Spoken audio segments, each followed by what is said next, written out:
And without further ado, I'm just actually going to let Mike Waring take us from here, who will be our moderator for today. So Mike, why don't you kick us off? Well, thank you very much, and welcome everyone to the webinar today. As I said, I'm Mike Waring, the Executive Director of Federal Relations at the University of Michigan. I direct our Washington, D.C. office. I'm pleased to act as the moderator for this session today, where we're going to have a conversation about the federal budget for science and technology. Not so much about this year's proposed budget or recent budgets, but more about what that budget ought to be as we look down the road to the future. And I'm really happy to have with us two veteran science policy experts joining us to talk with us about this topic. Let me introduce them for you now. First is Marianne Feldman, who among other titles is a distinguished professor of public policy at the University of North Carolina. Her research and teaching focuses on innovation, technology R&D, and the factors that promote technological change and economic growth. She previously served as director of the NSF Science of Science and Innovation Policy Program, and she chaired an interagency working group on science policy. So Marianne, thank you for joining us. Welcome. And also with us today is Mike Holland from the University of Pittsburgh, where he serves as Vice Chancellor for Science Policy and Research Strategy. In that role, he helps develop research initiatives and also coordinates Pitt's response to research policy opportunities.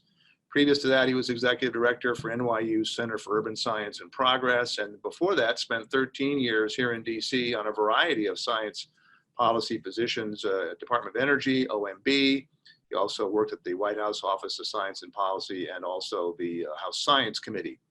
I should add that Mike is kind of a substitute at the last minute here for Matt Hourahan of AAAS, who many of you know. He's under the weather this week, could not participate, and so we really appreciate Mike stepping in at the last minute to help us out today. So thanks to you as well, Mike, for being with us today.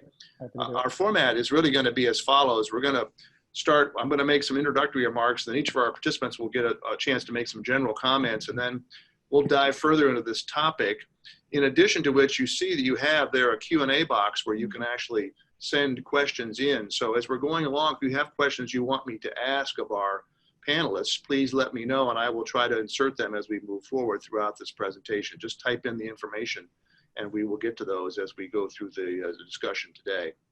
So just as an overview, obviously, the federal budget issues get lots of attention, and obviously with good reason, because how we as a country spend our national resources is a direct reflection of our values and our needs.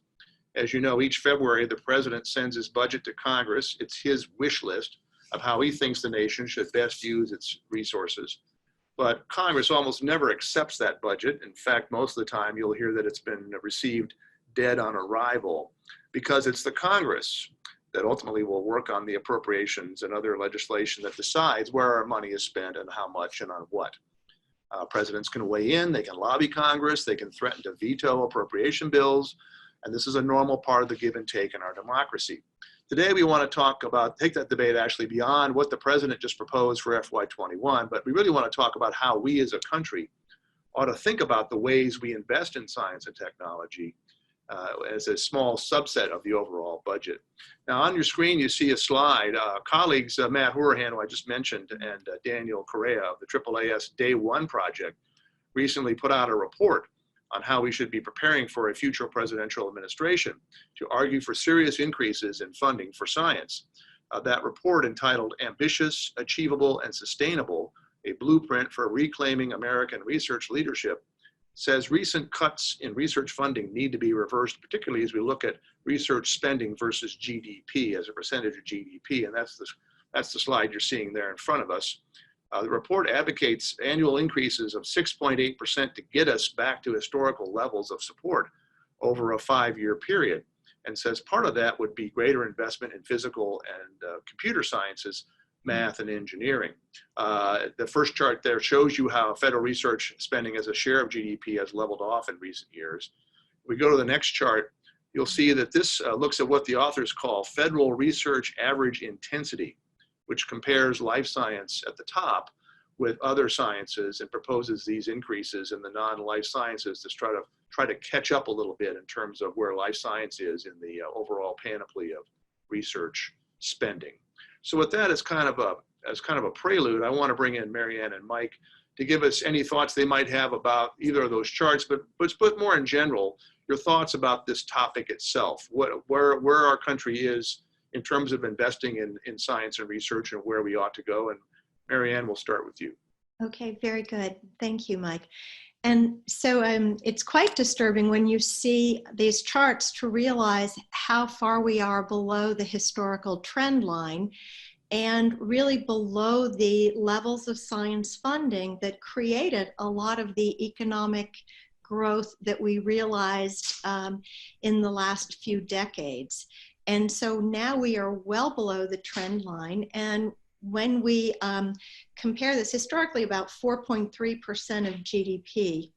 And where we are now, we're actually, the OECD says we spend for university research, we're 28th out of 39 industrial countries. And there are actually, some of our competitors are spending twice as much as a level of GDP on basic university research.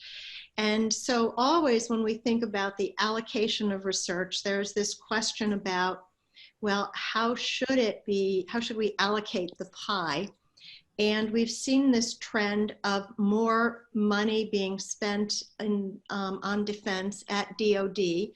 And many DoD projects do have dual use. They are basic, but there is a fear that the trend is away from basic research and more toward applied research, which will then have longer term ramifications for new ideas in the future. This is particularly, I think, something that we need to address. It's kind of a rebalancing that needs to be done. Another point that I would like to make is as we allocate our federal budget, I mean, we see the largest share goes to defense, and defense is a mission specific focus. And then the budget for NIH is at about 30 billion. And currently we're spending about 25% for the NSF budget, which is covering everything else. And so that sort of seems to be out of balance. Another thing I'd like to mention as we go through is when you think about designing the optimal system for funding science, it's not clear that this sort of short-term uncertainty, lack of a sustained commitment is good for the overall scientific research enterprise.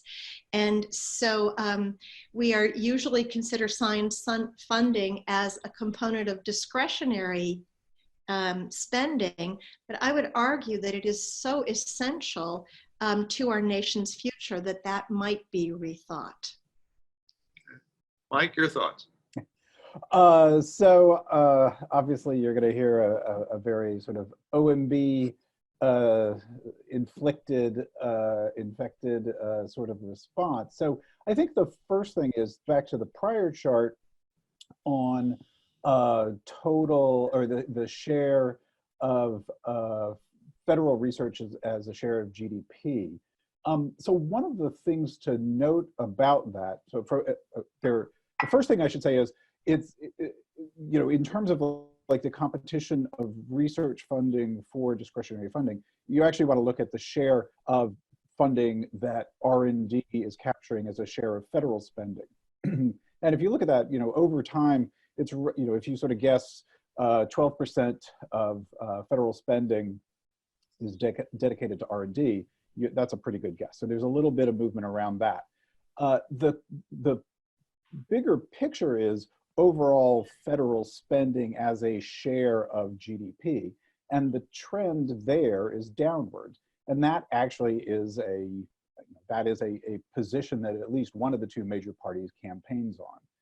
And there's a lot of pressure to control deficits, control spending in all sorts of arenas. And so you know, if you want to uniquely pull federal research out of the dynamics that controls federal spending as a general principle, you've got some heavy lifting to do.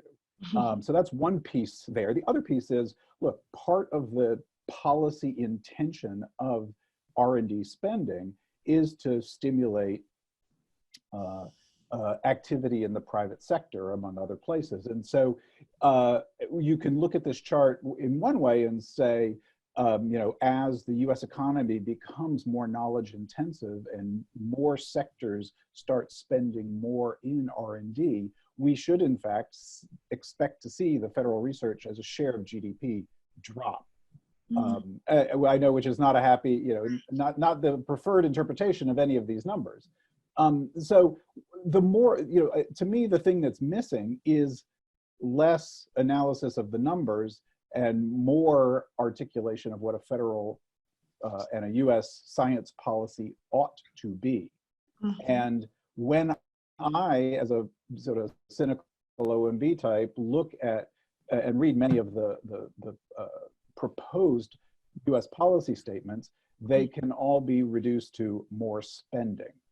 And that's just not deeply credible. Particularly, and again, look, when I was at OMB, I had big, fundamental physics accounts, and I was, obviously as a physical scientist, incredibly sympathetic to the case. But when I can, when I'm given a policy statement that is essentially ask for more money, that does not put me, no matter how sympathetic I am, in a good position to win additional resources.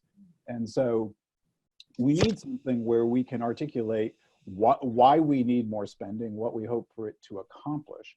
And I think the thing is, the core motivation that underlies many of the articulations of science policy, that there is this sort of economic multiplier, and that we need to pull things out of areas of government where the government is the customer and its technologies and information that are useful for government decision making, I think is not profoundly wise.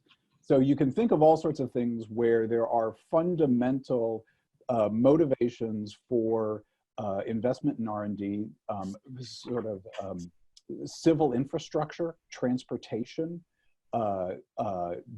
forensic science. The administration of justice by federal, state, and local governments is an incredibly important area. There are incredibly important fundamental questions that we need to be answering in that arena. And when we cast science policy solely in terms of economic multiplier, we are missing absolutely vital areas of importance where we do need to be making investment. And again, you can think of environmental areas, you can think of climate change, you can think of all sorts of things. And we have a core problem that we have bought into a economic multiplier as the justification for investment. That the economic piece is important, right? But much of what we want to look at in that space is not just the economic multiplier. We actually want to understand better the human capital flows, because ultimately those human capital flows, the chemists who go out into industry or go into venture capital or go into something else, or the biological scientists and the engineers, the other people that are produced as a result of that federal investment, are incredibly important. And we need to understand not just publications or citation rates, which are the easiest things to measure. We really absolutely have to understand where that human capital is going and what they're doing once they get there. The people who remain in academia, we know what they're doing. They're asking the federal government for more money, which is awesome. That's what, that's part of the deal.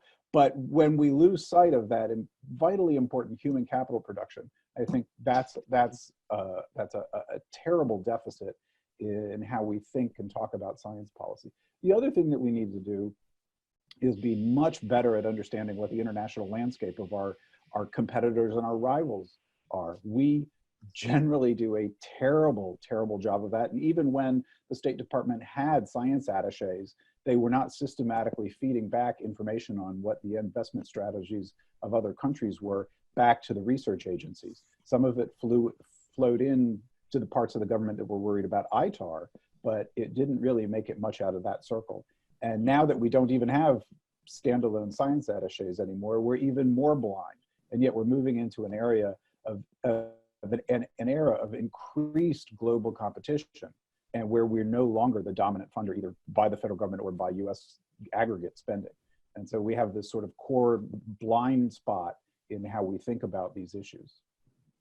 Well, you mentioned talking about beyond just increased funding. So are there other strategies that we should be pursuing to improve the R&D output of our science enterprise? Are there certain things that we could do separate and above the actual funding level that would make the money be spent more wisely or better or have more return on investment? How would you characterize that? I mean, my personal opinion on that, I think one of the things that we really need to do is make a major effort on improving the quality of the science done. I mean, there is in many fields and subfields, there is sort of a reproducibility crisis. And so I think that is absolutely essential to making sure that the science that we do support is of the highest quality and is reproducible. And I think that there are definitely some issues with respect to making data openly available, but that can't be just lip service. There actually has to be resources behind that. And so data repositories, I think, are grossly underinvested in. The other thing that I think that in many fields, there's an underinvestment in the mid-scale instrumentation. The scientific reach is very much a function of the tools that you have. And so having more people doing more research, but not having adequate tools and really keeping that forefront of mid-scale instrumentation, whether it's my cutoff would be more 50 million, but having that much more investment in data enclaves and mid-scale instrumentation, I think would go a long way to making the current investment much more effective. And what do you think about that topic, or what Mike just talked about previously about the funding itself, the level of funding? Well, let me say that, sort of making this justification for science, we talk a lot about, I don't want to say multipliers because I think that that is the wrong construct, but it's very difficult to trace sort of initial scientific funding, discovery, and then all the way through to different products and the societal benefits that we receive. I think that when we try to reduce this to looking at return on investment, that is the wrong construct, because return on investment is, it's a private sector construct. It's not a public sector useful metric. And if we could get a good return on an investment, then that's where we should be seeing private industry investing. And so we need sort of some faith that the scientific enterprise has integrity, and that that this is working well to do what it was intended to do, which is really allowing people to realize their creativity, to pursue broad projects, and to create fundamental knowledge. So when we think about sort of reducing this down, it does become very reductionist, and it becomes much more applied. The reproducibility crisis, and I agree that we need to spend more and devote more resources, but we now have researchers spending so much time writing grants, and with decreasing rates of acceptance. And so that just takes a tremendous amount of time and really takes away, I believe, from the quality of science that people are able to engage in. And so I think that, this is sort of the broad things that we would like to see. I would love to see, that we don't know how to replace the grant system, yet we have such reduced funding and more people applying. And so perhaps having a guaranteed sort of stipend for research that would be and kind of something that comes along with an academic appointment, rather than the perpetual grant writing. And, you know, this idea of another important metric we know is human capital. And sort of training researchers is a really labor-intensive undertaking. And it really does necessitate having research projects for people to work on to develop their human capital. I think that the sort of migration of PhD level scientists into industries has been very helpful for the economy. And we are seeing actually industry picking up and doing more research. But unfortunately, when industry does research, it is going to be that more applied rather than the basic research. And so, you know, the idea of, well, we need to have more data to be able to study the scientific enterprise and then to make better resource allocation decisions. And I worry that we come down to, well, what is the justification for funding science? And what that belies is a sort of loss of connection with what it is that science provides for us. Mike, Marianne just talked about metrics. You alluded to metrics. I mean, the community has been wrestling with metrics for years. What is the best way to measure success? How do we know we're getting the best outcomes from the way we're investing in science and how we're trying to get things out of the lab into the marketplace? So, what would you see as being the proper way to evaluate success in that area? So, you know, when I'm talking about sort of you know, the benefit that the research investment yields, and you know, talking about a return, like a return on investment does not necessarily mean monetization.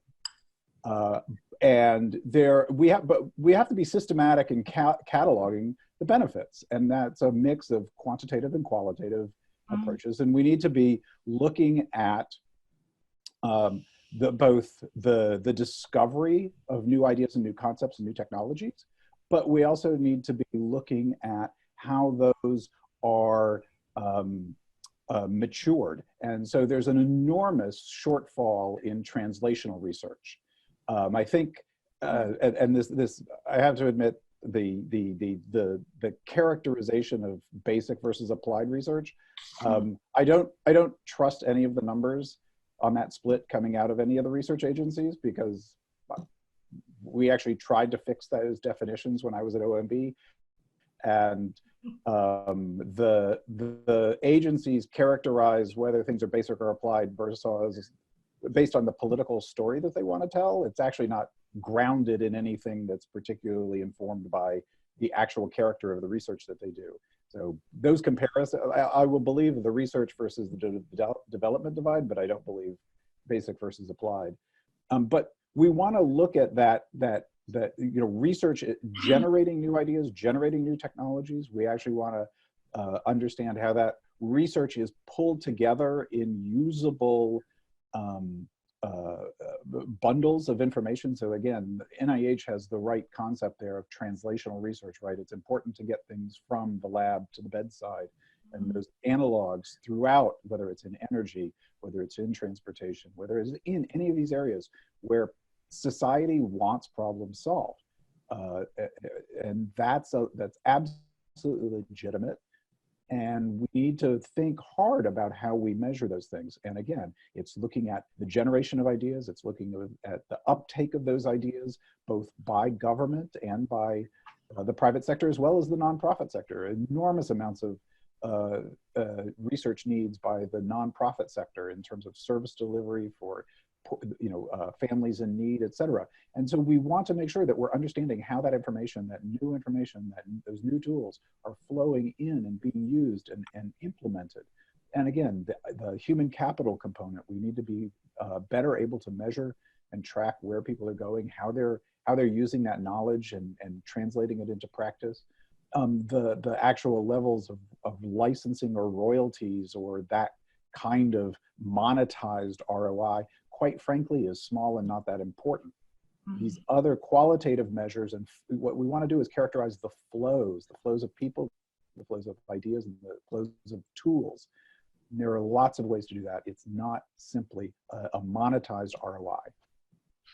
Well, I'm glad to hear you say that, because I do believe that that's true. And, you know, I'm saying basic versus applied research just because it's a really easy sort of way of No, painfully, I know it's easy. Unfortunately, it's not useful. It actually, well, you know, but you're saying creativity versus, versus translational. And, you know, sort of we know that there is this balance and there is a continuum, right? And that absolutely. Yeah. You know, let me mention, I think, some work that's really exciting. So there is Lee Fleming, who is he's at the University of California at Berkeley, and with his co-authors, he has been looking at patents. And again, we use patents because it's what we have. And what it's a tool. That 34% of industrial patents rely on government-funded research. And so, you know, that I think is a very powerful number. And there is a working paper by some young economists, Kyle Meyer and Lauren Lanahan, and they are trying to estimate from science funding what is sort of the direct impact on the company that receives the funding, but then also what are the indirect or spillover effects, which are so much larger. And federal mission agencies, when they define their topics that they want to research, they do set an agenda.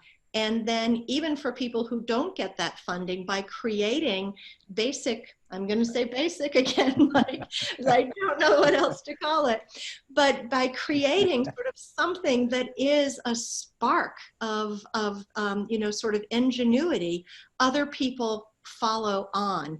And then this is how we advance. And so, you know, I think that we're seeing some really great work, but, you know, you mentioned the importance of, you know, sort of the nonprofit sector. Then we recognize, like, we have tremendous social problems now. And really, this is where we need more funding for the social sciences. Correct. You know, typically the social sciences are the redheaded stepchild, or however you want to refer them, right? Yeah. I would say at the University of Michigan, our Institute for Social Research would be all over that. Yes, we agree with you 100%. I want to ask a related question. We've been talking about basic, applied, and that sort of thing. You know, we've seen efforts in the last few years to more closely define where funding ought to go. I mean, the president just came out with his Industries of the Future report, and then NSF has its 10 big ideas. Obviously, these lists change over time, but are those at all useful tools to help us focus on the key issues or problems that we need to address as a nation? Or does it just create more tension between the basic research and the applied research crowds? I mean, is there a value in having Industries of the Future or a big 10 ideas from NSF? Does that help focus us, or does that take us off down a rabbit hole that we should just let 1,000 flowers bloom? Do you want to go, Marianne? Okay, and so, you know, I think that it depends on where these ideas come from. And I believe that, you know, it depends if we have a scientific consensus, right? We need to do this kind of planning, and we need to put resources in place. We may not get out what we think we're going to get out, but I believe that we have to have some strategic direction in sort of thinking about what will be the future, or what kind of future we would like to construct. Right. So I think if you look at virtually every administration when they're putting together these sort of thematic areas, and they may be little more than thematic areas, and some of them may actually form into actual like R&D spending initiatives. as a general rule, more often than not, those initiatives are in fact responsive to signals from the research community that there is an exciting opportunity out there. And you can look back, starting with the Carter administration and through Reagan and Bush and Clinton and so on and so forth. I mean, most of those things. There is like a core truth, ground truth that there is a scientific or technical opportunity, and there needs to be, again, as Marianne said, like some strategy developed. They tend to get elevated, a lot of sort of rhetoric wrapped around them. And I used to write some of that rhetoric, but pull it out of where. But that kind of a thing. There's nothing inherently bad about it. But what you want to do is you actually want to look at that while you're constructing the president's budget request. You want to actually look at both what's flowing into those initiatives as well as what's flowing into the core programs.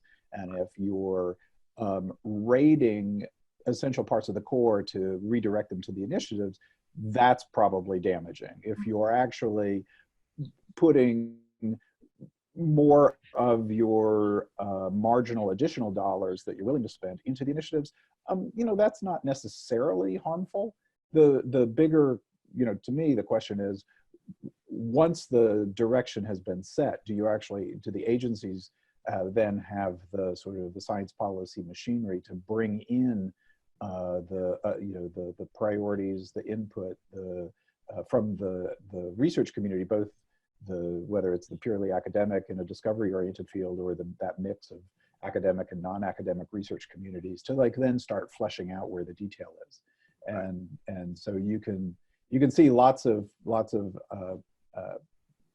points when an initiative might have been put on the agenda for curious reasons, but if the machinery is there in the agency level, they can actually sort of make those quite important investments in the long run.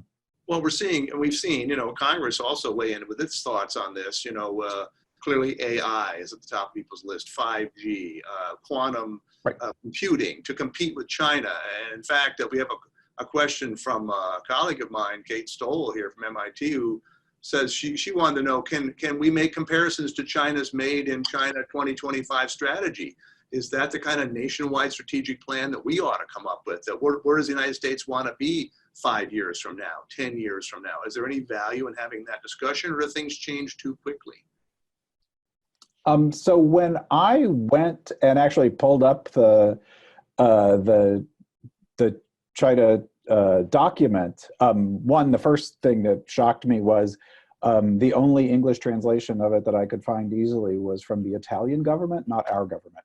That I see as a shocking failure of our US science policy infrastructure. The other thing is, when I actually read it, it looked surprisingly like an OMB OSTP priorities memo in its both length and level of detail. So my read of it, again, I didn't do huge amounts of homework digging into the background on it, but just looking at the document, it looked like a normal sort of science priority, or science budgeting priority memo. Obviously, huge differences between the U.S. system and the Chinese system, but I think there's an enormous amount of additional work we need to do to really understand the Chinese sort of research allocation system. Marianne, what do you think about that? Well, we see that the U.S. has done really well in the past, and, sort of the idea of grand challenges, right? And that this mobilizes and focuses resources. And, we haven't sort of had anything like that. People talk about a Green New Deal, which could have that sort of power of bringing people together to solve a specific type of problem. For the Chinese, I think it's very easy. They want to have dominance, industrial dominance, and really, if you will, increase their profile and position, and they're investing very heavily. And so, you know, Mike, I think you're absolutely right. We want to understand more of what's going on in China, and the translation, the language difficulties, then, you know, sort of make it more difficult. And then also, many people don't trust the numbers that we are seeing. But, you know, in the US, we have never really embraced industrial policy. But, you know, I think it's still a worthwhile goal for us to have a robust university system that really does a great job, a world-class job of educating students and preparing them for fruitful careers and fulfilling lives. And so, you know, the competition aspect seems to motivate us, and we wish we had more information. It's hard for us, you know, in the absence of something like a grand challenge, to really then mobilize and get everyone working behind it. Artificial intelligence, to me, you know, has some promise. I think, you know, I'm not sure. I worry about the labor force displacement. And so as a way of,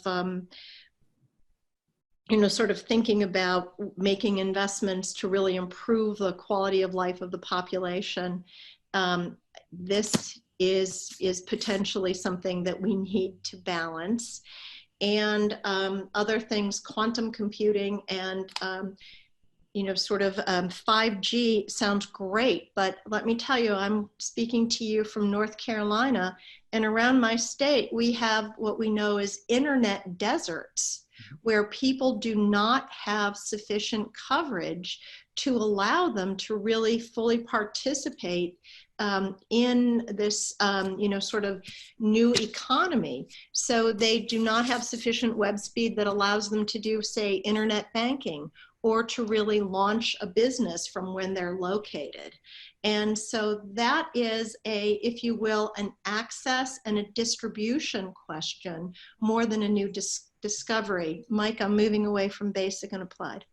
Well, you know, I would say too that, I mean, for years, we heard from Congress and administrations that they didn't want to get in the business of picking winners and losers, as if they chose one technology over another, that they were making an artificial the choice about where we ought to go, is instead of letting the marketplace move forward. But I think as we see these challenges from around the world now, there's more of a willingness to say, no, we have to be number one in AI. We have to be number one in quantum, because of not only the economic impact, but also the particular military strategic imbalance it might create if one country has superior computing skills or AI skills that they can then use to advance their foreign policy, which might be averse to ours. Right. Any other thoughts on the topic? Yeah, I think the 5G example that Marianne brought up is actually a perfect one. I mean, this is, and you sort of hit the nail on the head. There's this sort of rhetorical allergy to picking winners and losers. I mean, the fact of the matter is, you know, members of Congress and administrations have had no worries or hesitation about steering funds into areas that where they thought it was beneficial to them. The real fact is that there was this sort of passivity of, you know, the government saying, you know, for the U.S. to remain competitive, we need you, industry, to do, you know, to focus on this area, to invest in something. We were very terrible at coordinating our R&D portfolio with our regulatory portfolio, right? There were lots of things that could have been done to better coordinate activities that the FCC was doing with the various research agencies. You can see that in the interaction between FDA authorities and NIH, all sorts of things where there was just this sort of rhetorical belief, ideological belief, that the government couldn't make wise decisions, and therefore shouldn't try to make any decisions. And you know, we've seen that we've made mistakes in that arena. And so I think we do need to be much better at understanding what our international competitors are doing, and we need to sort of start figuring out what are the things that we should be developing just in terms of policy tools, funding strategies, et cetera, that will work in our context, as opposed to sort of our now almost 35 or 40-year stance of sort of passivity. Right. Well, and another example I'm thinking of right here is, of course, the moonshot. We had the cancer moonshot. Let's put a bunch of money in to try to cure cancer over a period. Right. Well, that's where we're happy to choose winners and losers when we do moonshots. Unfortunately, my not charitable opinion is we tend to pick losers and invest heavily in them in that arena. So there are lots of moonshots I'd love to stop. Yeah. I want to go back to a little bit quickly to the report that we alluded to at the beginning, and we showed a couple charts from there that suggest that we have not funded the non-life sciences at a proportion that should match our investment with the life sciences. That we need to invest more in those sciences, in math and in engineering and those kind of regular sciences that we more maybe associate more with NSF than we do with NIH, because they underpin all the sciences. Is there agreement by the two of you that we should be putting more money into those sorts of sciences as we move forward? Would an administration want to do that in the next 4 years? I would suggest that yes, we do, that this is just so very fundamental. And really the amounts have been going down. This also, going back to the question of the scientific labor force, that we need to sort of bring this along. We need to invest more in research in the non-health sciences, and just leave that as a category. But also we need to just increase scientific literacy in our sort of general population, so that people can more fully participate in this new economy. And so, I mentioned the discrepancy between how much NIH gets, and NIH is just health, compared to the NSF budget, which is everything else. And so this is where we will get the fundamental discoveries. Many of them will subsequently benefit health research.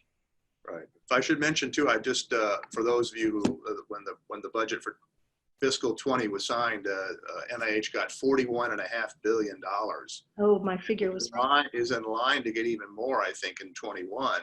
There continues to be, I can tell you as someone who does advocacy in Washington, the easiest ask is to invest in life science health research, because we all have relatives or family members or friends that have cancer or heart disease or whatever, and it's you see an immediate benefit, where it's harder to put your arms around investments in physics or chemistry or those sorts of things. But those things underpin all of these health discoveries as well. Mike, what do you think about that? So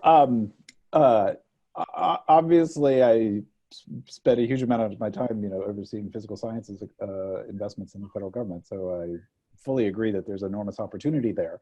I think the one really massive issue is sort of the communication differences between the biomedical sciences community and the physical sciences community.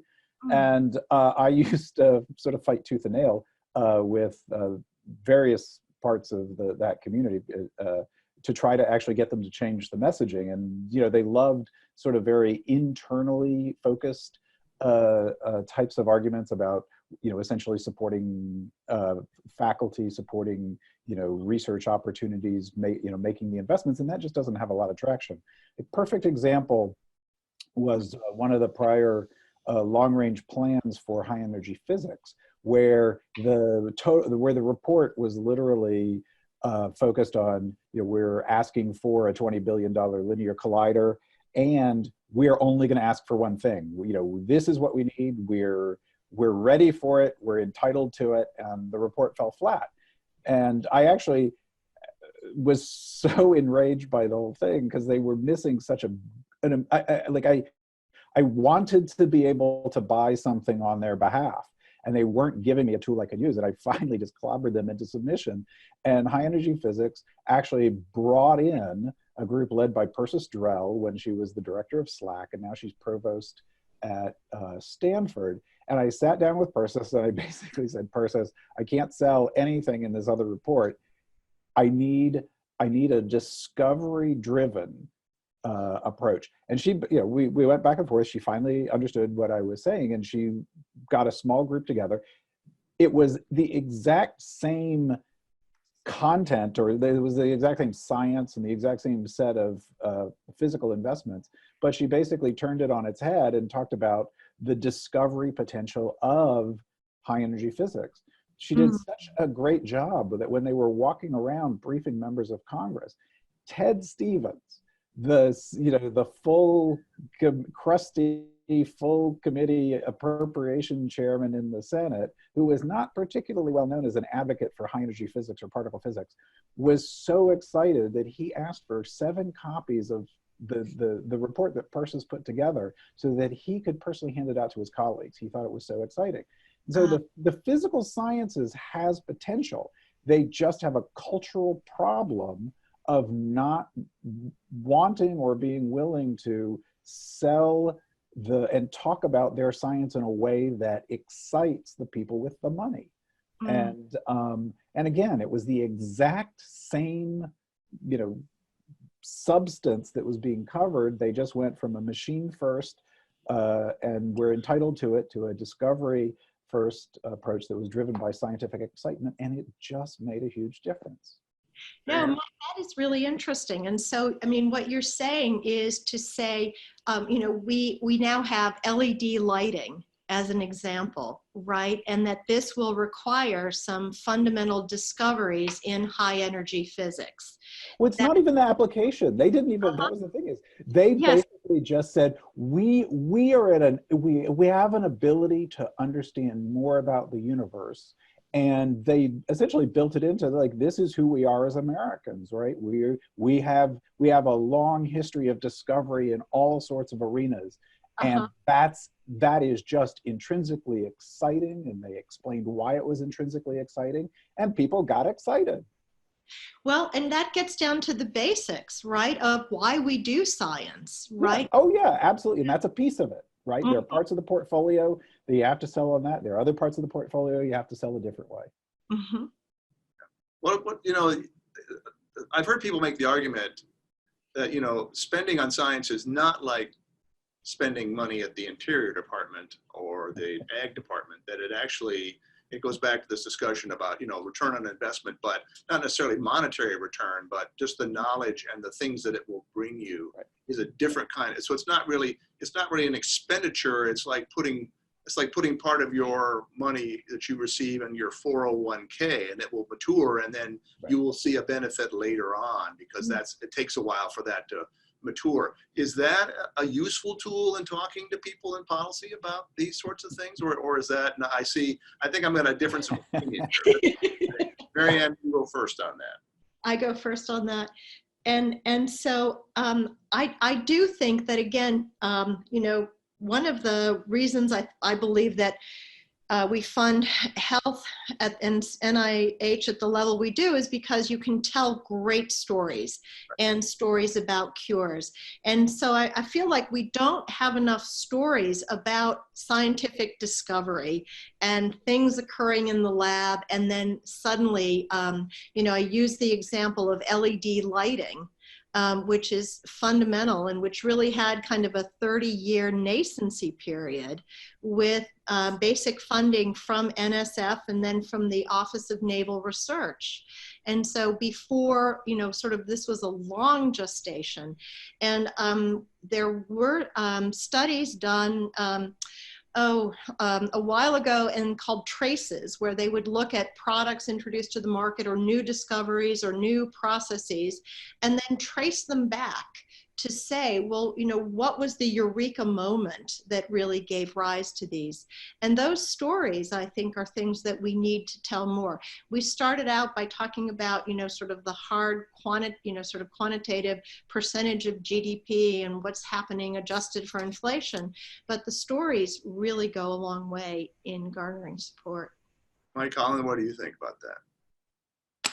So when I was on the House Science Committee, our chairman was Sherry Boehlert of New York. And Mr. Boehlert was famous for saying that scientists were the only ones who thought that the federal expenditure on science was an investment, and that, you know, every other group that came in very legitimately made a case that their spending was an investment. And so again, you know, we have to be careful how we use that. So when you're looking at, you know, nutrition programs for poor children and pregnant women, like those, you know, getting resources to the most disadvantaged among us in society, and making sure that those children start off life with the best nutrition, with the best educational opportunity, if it's Head Start, those are absolutely investments, and they are vitally important investments. And we must be careful about, you know, being cavalier about talking about science spending as the only investment. There are many, many, many areas of non-research spending in the federal government that are crucially important for making this a prosperous and a just society. And those investments are important as well. And we are, when we're careless about how we talk about investment, that does not serve us well in the competition for federal funding. How else would you phrase it, Mike? I mean, if you're not calling it an investment, research as an investment, then it is an investment, but it's an investment as are other investments. And so again, that's where we have to talk about that human capital flow. We have to talk about how those research dollars are having impact in the private sector, how they're having impact in the nonprofit sector, how they're enabling, you know, the finding of solutions to things. And that's the part of the story that tends to be missing. The anecdotes can be important elements in how you tell those stories. I'm not discounting that, but I've been on the other side of the table for many, many a pitch. And the research community comes in and talks as if it is the only area of investment. I see. Right. And that's incredibly damaging to our cause. Right. No, and very myopic. Right. And absolutely. So, yeah. So we have just a couple minutes left, and I want to, since our audience, I think, is mostly people engaged in the science enterprise, scientists themselves or science policy students, I guess I'd like to hear from each of you about what role could scientists themselves play in as the nation tries to wrestle with our research enterprise moving forward. What can individuals do, if anything, to try to highlight the work that's done to get policymakers to be willing to either increase or spend more wisely or rebalance some of the spending? What would be your sort of counsel to people who want to get involved in this effort as either scientists, science students, and that sort of thing? And Marianne, I'll let you go first. Okay. And so I do think that there are wonderful opportunities for for students in the sciences to get involved with science policy. And I think it's just almost necessary now to have a fruitful career to be engaged. I would love to see science policy classes as a requirement for students in the sciences, so that they had a better understanding of how resources are allocated, and really, you know, as Mike was saying, the place of science in this larger system of innovation and creating prosperity. Mike, what do you think? So I think, you know, one of the, there are two opportunities. You know, one piece is helping policymakers understand, you know, what the current state of scientific knowledge is in a policy area that you care about, and do it not so much in a, I know the science and therefore I know what you ought to do, but really help them understand, what are the core concepts? How do, how does the, an understanding of where the science is or where the technology is, how does that shape options, right?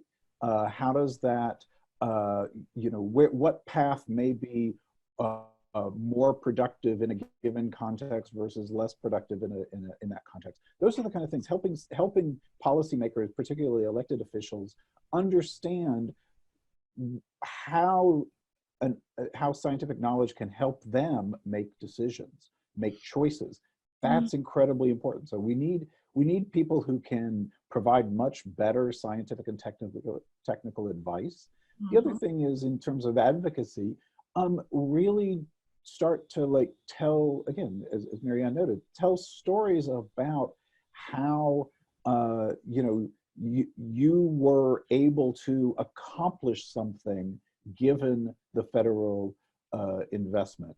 And there are all sorts of ways of doing that. It can be solving a problem, and the biomedical community is extremely good at that. It can be a discovery, and again, that Americans are sort of almost hardwired to be excited about discovery. So tell those stories, but then also tell the stories of how the knowledge got out, who used it, how did they use the knowledge, where did it go after you did your work?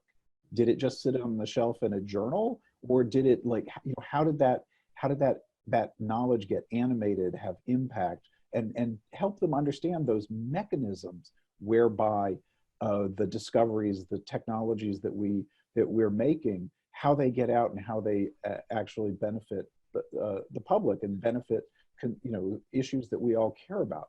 And it's that latter part, the how, that they really have much less understanding, and that's really where we need to up our game.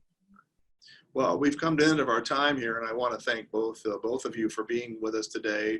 There's been a very lively discussion back and forth on some really serious topics that our country needs to face, and the next administration will be looking at. And so I hope that our audience has found this useful, an interesting discussion.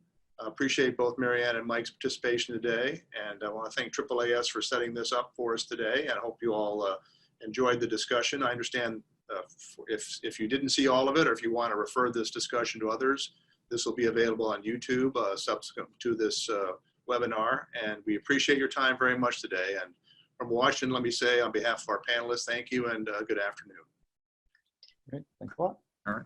Thank you, everyone. Sorry, I just want to give a few closing remarks. First of all, thank you so much for a wonderful panel. For everyone who is interested in getting more engaged, so you can join either the Engaging Scientists and Engineers in Policy, either as a group, as an individual, by going to scienceengage.org. If you're interested more in the National Science Policy Network, who is collaborating with ESEP on this monthly webinar, feel free to go explore scipolnetwork.org. We're also easy to follow us on Twitter at scipolnetwork.